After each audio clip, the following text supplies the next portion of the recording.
Thank you, Mr. Spike. I will echo Nick and welcome all of our members and guests to our Thuzio night with David Wright. Now, I could go into the list of accolades. You are one of the most storied, iconic, and accomplished Mets who's ever done it. And you played here your entire career, which I will ask you about in a second. But I'm going to start by drawing a connection between us. You're from Norfolk, Virginia. I grew up in Roanoke, Virginia, and I spent hours driving up to Norfolk, all across the Chesapeake Bay Bridge to Eastville, Virginia, where my grandmother lived and my mother grew up. And every time we'd go, I forget what road it was, 81 or what, not 81, but 80 or whatever it was, we'd pass the Tidewater Tides, which was a baseball team. Now, just doing research on you, the Tidewater Tides, even though you were in Virginia, made you a Mets fan at a young age. Tell me about when baseball became your it. Well, first of all, thanks everybody for coming. And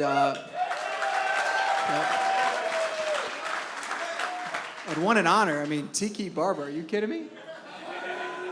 I mean, I feel like I should be asking him the questions. You know, I played all sports when I was a kid.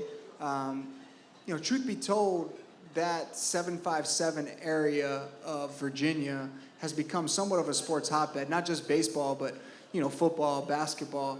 And I loved sports growing up. And, you know, being 6 foot and 200 pounds, I realized very quickly that it was probably going to be baseball or hockey, and I couldn't ice skate.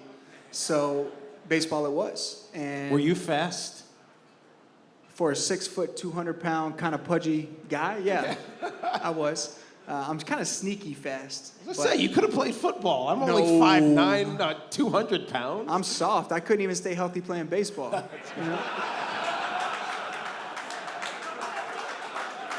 Well, let me follow and ask you this. I mean, because damn, he just looks the part, right?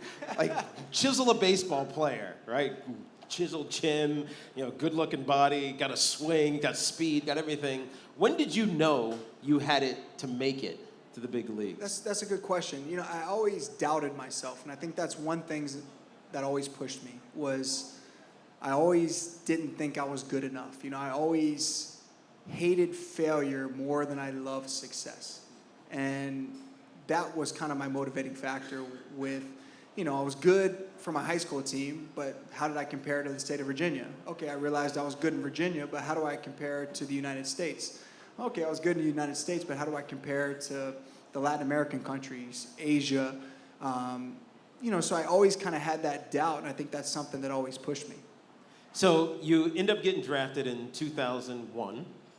And coincidentally, to the Mets. I mean, it is what it is. You couldn't have scripted it any better. And you ultimately made your way to the major leagues 3 years later. The minor league circuit, as we all know, it's rough. It's tough. It's tough, but it's necessary, especially when you go right from high school. You get to the Mets, you have your first game, no hit.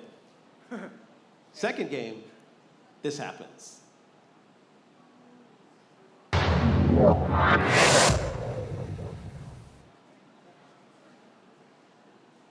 3-1. There's David Wright's first big league hit. And it should be good for 2, and it will be. Get the ball. So David Wright in his 6th big league at-bat. How about the fans here? How about every Met fan knows about David Wright, and he just got to the big leagues. He's been one of the most highly publicized young players to come around in a long time. They get the ball for David Wright, and the fans on their feet here at Shea Stadium. How about that for your first major league hit? Take a look at it again, and he's got a good swing. He goes down, gets that ball, pulls it right down at third baseline. He's got a... What was that moment like, that first hit? You waited for this for so long. You were a Mets fan growing up. You finally get to the show, and you get your first hit at Shea. It was Shea then, not City. Well, you know you're getting old when the videos are not in high def. You know? But one of the most incredible feelings in my life. You know, it's funny because you work for me at least, you work your entire life wanting to be a professional baseball player with everybody kind of telling you that, hey, let's worry about a plan B. Plan A probably isn't going to work out.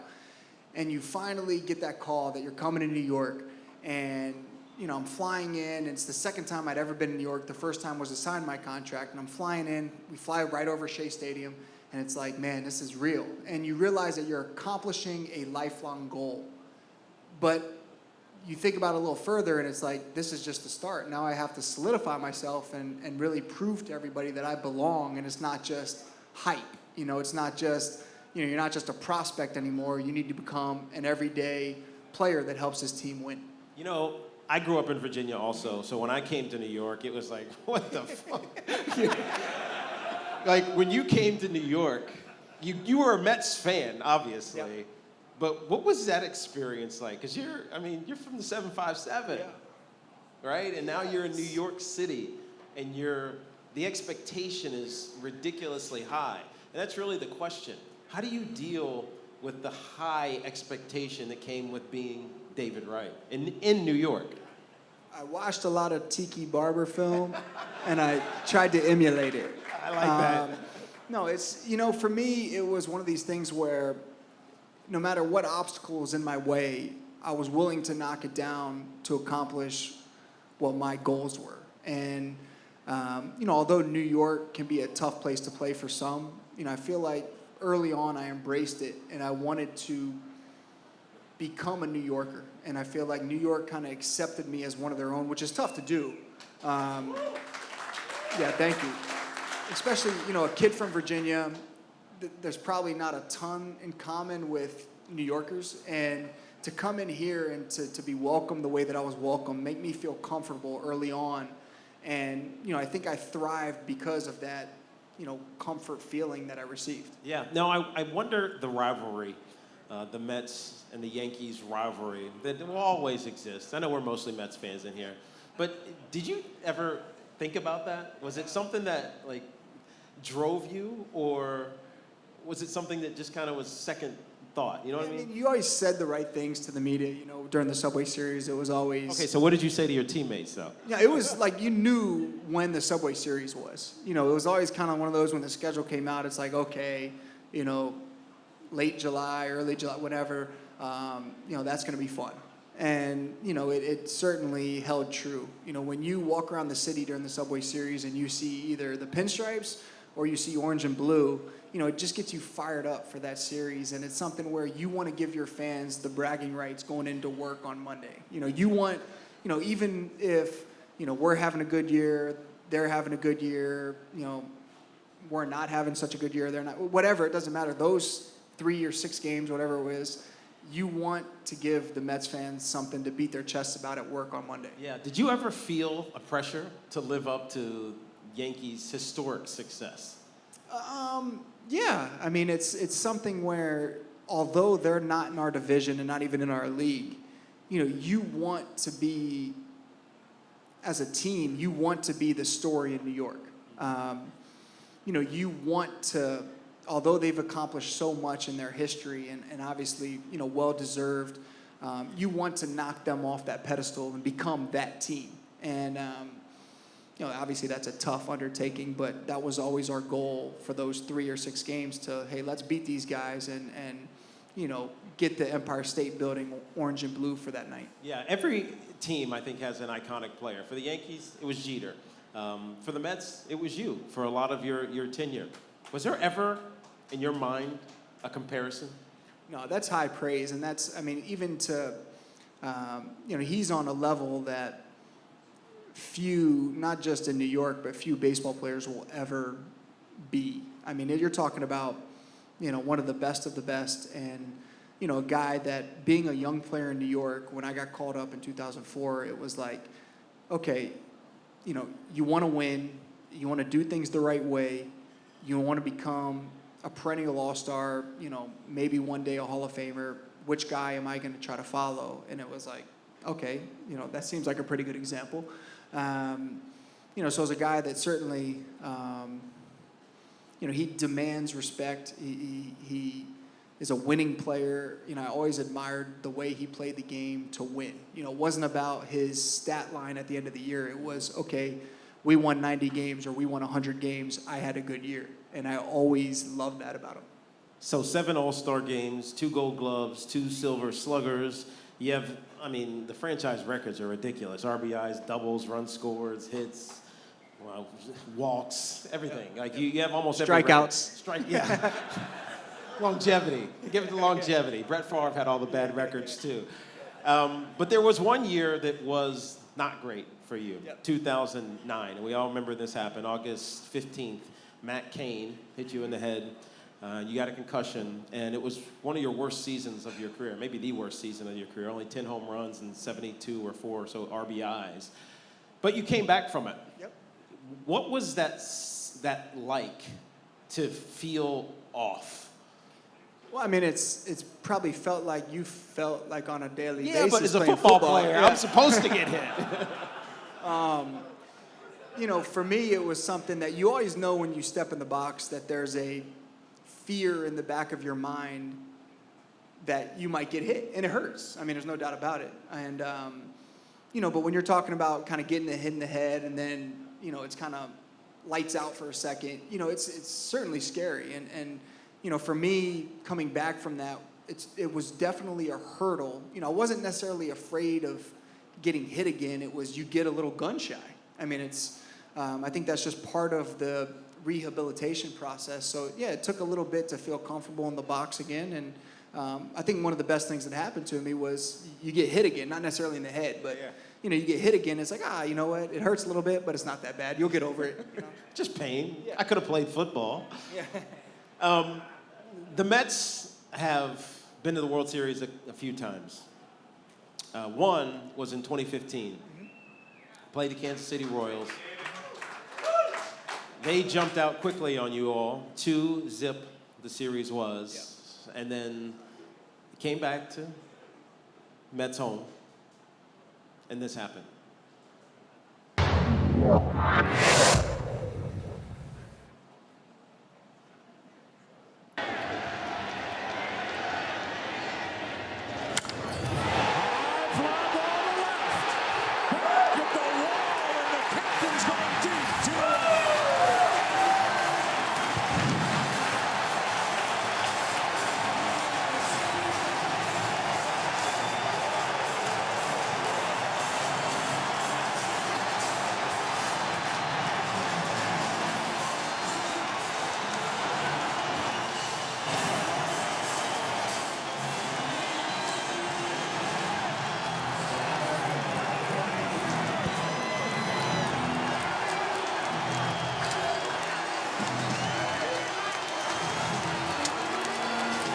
This one he got it in the air, and I mean he crushed it into the cold night. But this is as good a bat speed, Tom, as we've seen from him for a while. Since the first swing in Philadelphia when he came back healthy. Well, that's a great adjustment. He knows the Royals have been pounding him with velocity, and he gets out in front of this one. Typically, healthy David Wright lets the ball travel a little bit. Get it started early, get it out front. Boy, that went a long way.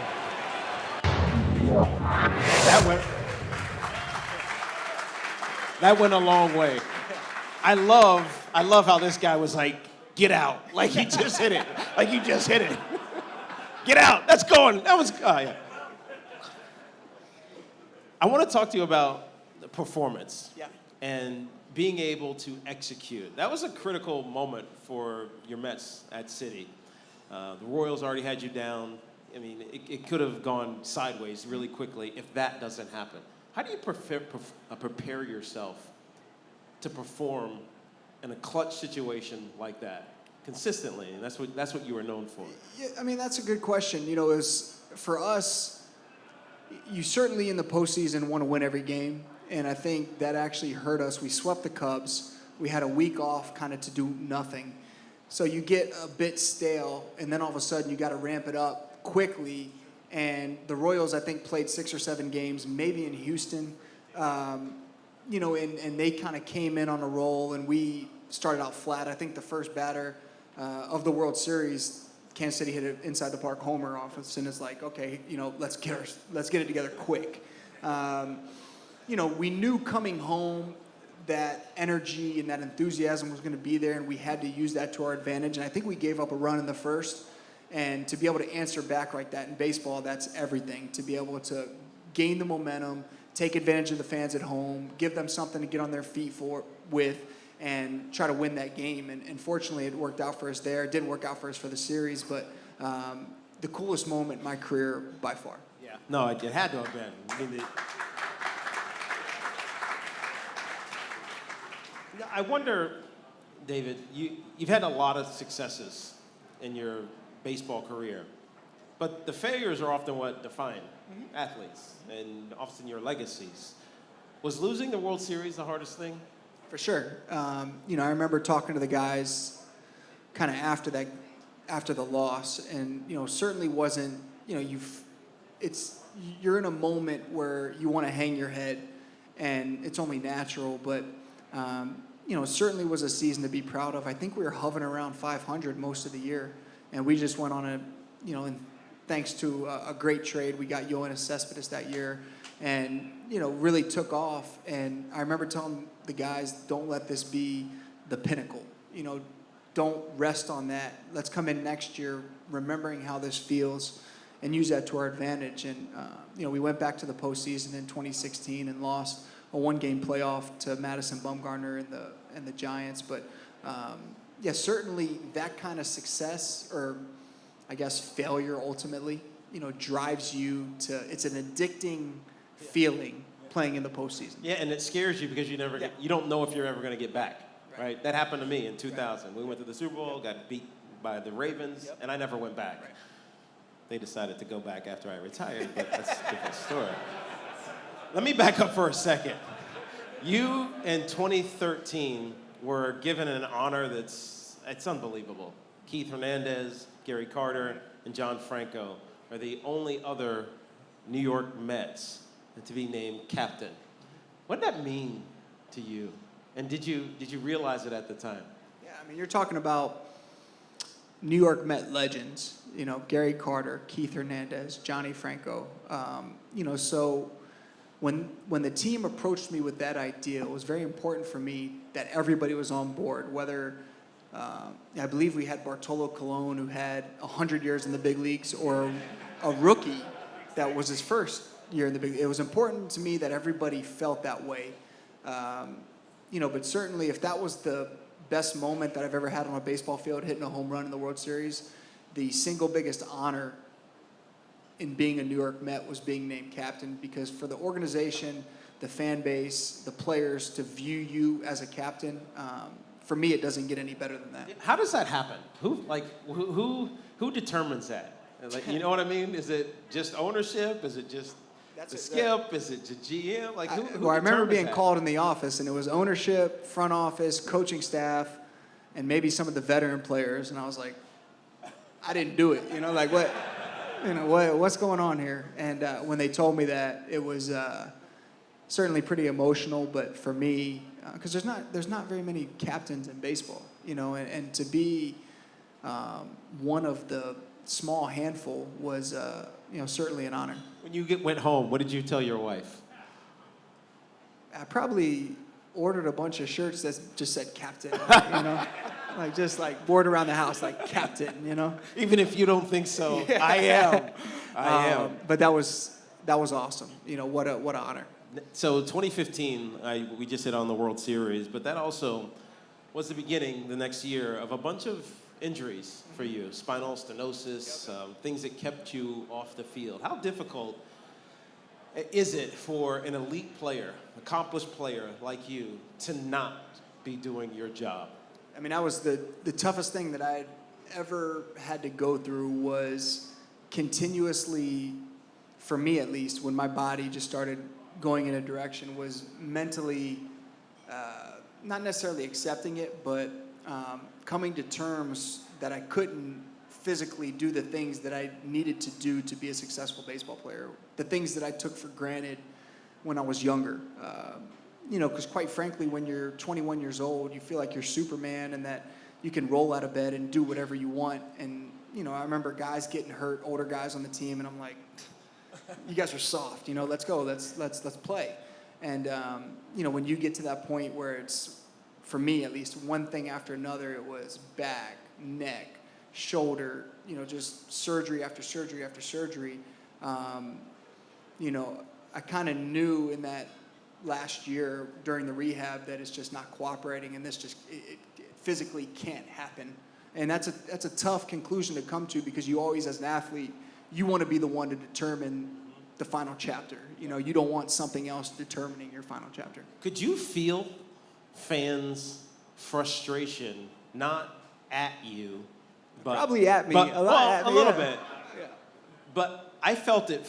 I remember this. Like, man, what the heck? This sucks. Like, for you, could you feel that? I mean, I'll say this, that during the whole recovery process for me is when I was, for me, kind of that, you know, I knew that New York was kind of my second home, and I knew that I'd been welcomed into this family. But, you know, that final year for me was kind of the cherry on top, with just the relationship that I've had with this organization, that I've had with the fans, that meant so much to me. I remember showing up to the ballpark my last game, and it was a couple hundred deep of people just waiting in the player parking lot, just waiting to say hello when I came in, and waiting after the game. You know, after the game, I was there till probably, I mean, we played extra innings, but I was there till 2 or 3 in the morning, you know, just shaking hands and thanking people that stayed until 2 or 3 in the morning to just say hello to me, or say congratulations, or say, you know, things like that. And that really hit home the kind of relationship I have with the city. So before all of that happened, your final exit happened.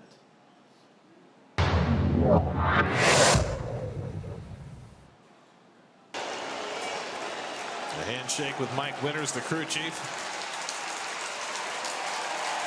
A salute to the fans. And the captain is heading off for one final time.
I do.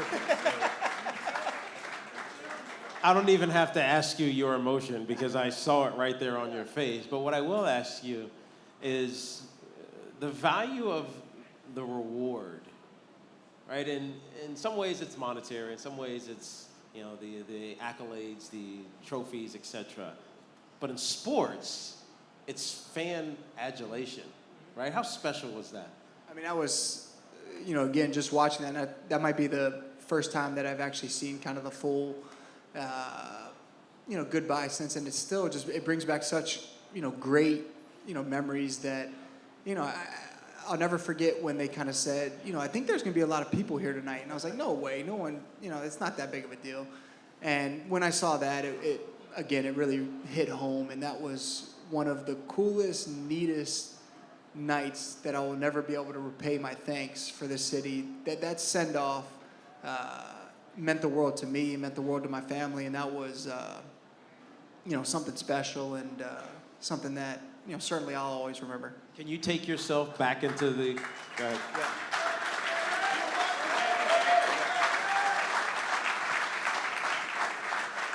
Can you take yourself back into that locker room after that? What were your teammates saying, doing? Were they saying, we're going to miss you, we're going to love you? Like, Well, my 2-year-old was having a meltdown in the stands because it was like 1 o'clock in the morning and it was, past her bedtime, and Dad kicks I'm in. like begging people, just please get a hit and let's score a run, and so we can go home, so I don't have to deal with this 2-year-old when I go. But it was really cool because some of my best friends, were out there. They ended with Jacob deGrom, and Jacob and I are about as close as you get, and it was something that for them to kind of say the nice things, whether they meant it or not, means a lot to me because you want the respect and you want to earn that respect of your peers, and for them to have those nice gestures and do those nice things for me as an athlete, that means a lot to you. All right, enough with the nostalgia. Yeah. You are a special advisor to the general manager of this current Mets team. What the heck? Like the good things that happen, I was a part of. The bad things that are happening, like I have nothing to do with. I'm very part-time, you know, so. But you do have a voice in a Yeah. sense. And like we've seen this Mets team for the last few years almost be there before the season starts. And then it seems to always fall apart for some reason. Having been a part of successful Mets teams, how do we bring that till now? Right.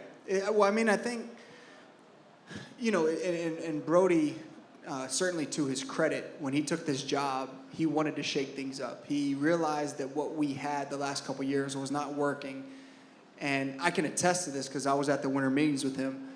This man works, it is a 8 to 8 job with him, and there's no stone that he leaves unturned. And granted, he's taken, and he accepts his fair share of the responsibility for things that are, not quite working this year. But I know this for a fact, that he's going to work his tail off to do everything that he thinks is the right thing to do for this organization. And he's a guy that gets you excited to be a part of this organization, and he's a guy that puts in the work, and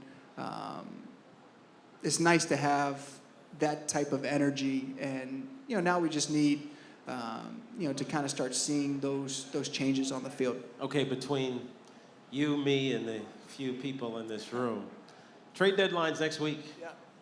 What's happening? Who's going? I know that Brody's phone's attached to his ear, and I know that for a fact. But as far as the decisions go, it's. Well, who should the Mets hang on to? The thing is that it has to get be something out but it of has to be it has to be right for both teams. You can't just we have assets. If you look at the possibly the 3 tiers of rumors that are going around. You look at the pitching, you look at that we have.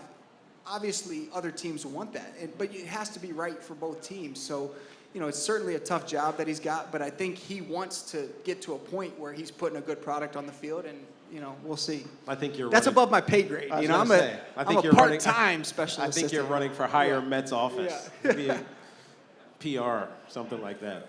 One more question before I hand it back over to Nick Spike. The legacy question always gets asked. You had so many highs, you had some lows with injuries.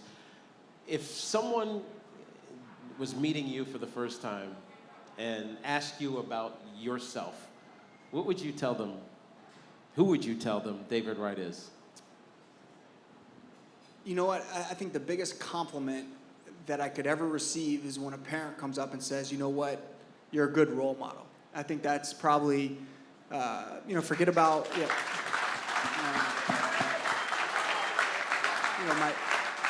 my dad was is a retired police officer. My mother worked in the school system, drove our school bus when I was a kid.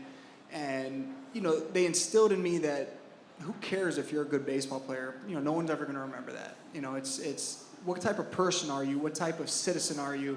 You know, what kind of impact can you make on others off the baseball field? And I remember, you know, my dad, if I struck out 4 times, no worries. If I hit 4 homers, no real worries. But if I threw a helmet or I broke a bat or I got ejected for arguing balls and strikes, those were the phone calls I got after a game saying, like, clean it up. You know, this isn't, this is unacceptable. And those were the types of lessons that kind of stuck with me. Well, I'm just meeting you for the first time. You're a hell of a man. And you were a damn good baseball player, too. Mr. Spike. And what an honor. Thank you. Ladies and gentlemen, Mr. David Wright. We have, Mets legends. Thank you. The city of New York thanks you. And before we go, we got one question, thanks to our friends at Smart Choice, Mr. Joe Morgan. You'll find out it's not Joe Morgan. Not the Hall of Fame second baseman, sorry. David, thanks very much for everything you did in your career as a New York Met. Thank you very, very much. My question is, out of all the seasons you played, which season was your favorite and why? That's a good question because the easy answer would be 2015. So if you're talking team-wise, I would say 2015. But selfishly for me, I missed the first half of that, or a good chunk of that year, with my back problems. So no question, team-wise, 2015 is the answer to that. But I would say if I add everything up and being, I guess, selfish a little bit, 2006 was pretty special.